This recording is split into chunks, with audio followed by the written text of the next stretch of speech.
शेंबाळपिंपरी येथे सकल हिंदू समाजातर्फे हिंदू संमेलन संपन्न. दिनांक 31 जानेवारी रोजी शेंबाळपिंपरी येथे सकल हिंदू समाजातर्फे श्री शेंबाळेश्वर देवस्थान येथे हिंदू संमेलनाचे आयोजन करण्यात आले होते. यावेळी आशीर्वचन हरिभक्तपरायण श्री नारायण महाराज शिंदे व प्रेरक उद्बोधन श्री गजानन शिंदे यांनी केले.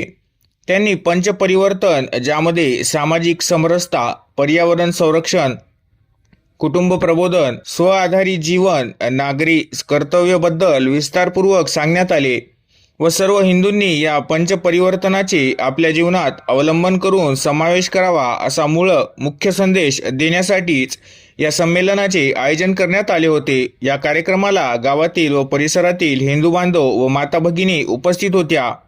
कार्यक्रम होताच महाप्रसादाचे वाटप करण्यात आले होते.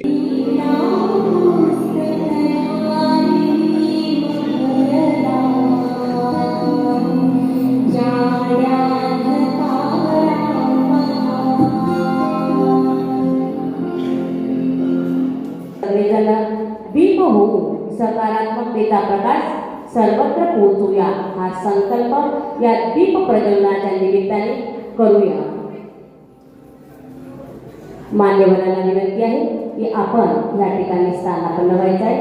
हरिभक्तपरायण नारायण महाराज हर्षीकर या गजानन महाराज शिंदे मार्लेगावकर यांना सुद्धा विनंती आहे की त्यांनी मंचावर स्थान.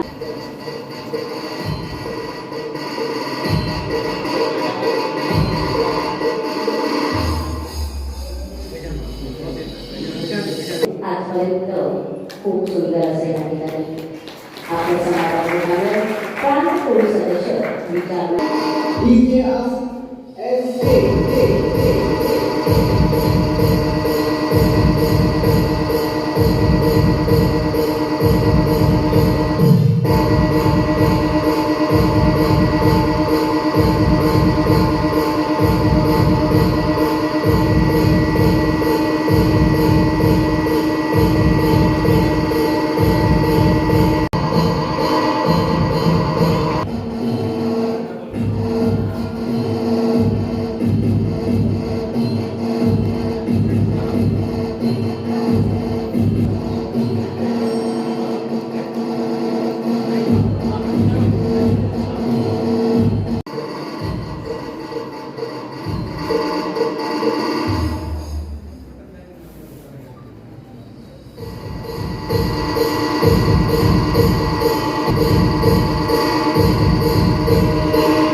समाजामध्ये राहत असताना एखादा स्वच्छ आचरणाचा माणूस जरी झाला तरी आपल्या संस्कृतीनं आपल्या परंपरेनं त्याला देवाचं दर्शन घेऊन दिलं नाही. त्याच्यामुळे या धर्माची आपल्या धर्माची अशी अवस्था झाली.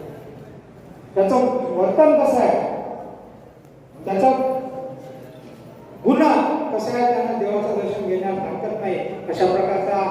त्याच्यानंतर जी काय क्रांतिकारी निर्णय झाले आपल्या हिंदुस्थानमध्ये, बसवेश्वरांनी लिंगायत अशा प्रकारचे क्रांती आपण एकात्मा राहिलं पाहिजे.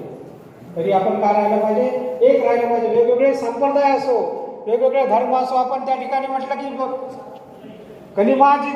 कलिमाजी द्वापारीचा आठवा, कलिमाजी बौद्ध नववा.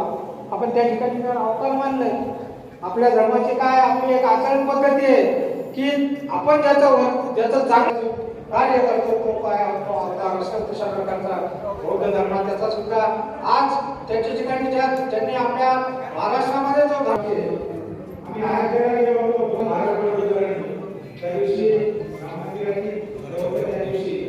त्या दिवशी